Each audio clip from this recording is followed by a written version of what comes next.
Добрый вечер. Это итоги недели, не просто подборка новостей, а то, что определяет направление движения страны. И мы разбираем, почему это важно и что стоит за событиями, о которых вы уже слышали. В студии работает Нуржамал Бурханова. И вот ключевые темы, которые нельзя упустить.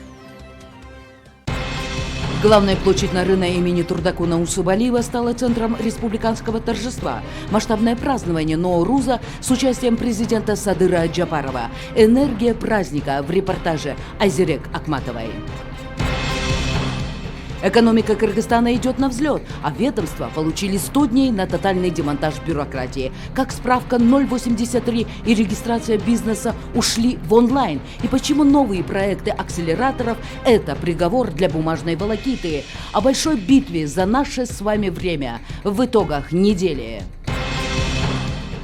Почему в Манасе квадратный метр больницы стоит вдвое дороже элитного жилья? В Аше вскрылась долговая яма в 12 миллиардов сомов. Стройки вели на честном слове. Как президентский контроль ломает золотые сметы чиновников и на что на самом деле уходили народные деньги. Кадровый дефицит количества переходит в качество. Президент Садыр Джапаров переходит к формированию новой управленческой элиты с нуля. Президентский лицей Акылман становится национальной сетью от Чолпон-Аты до Джалабадской области. Почему ставка на интеллект сегодня важнее любых ресурсов? С обзором Надежда Усова.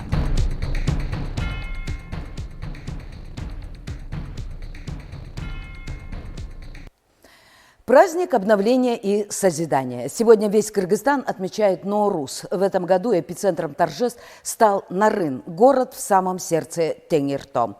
Это традиция проводить главные мероприятия года поочередно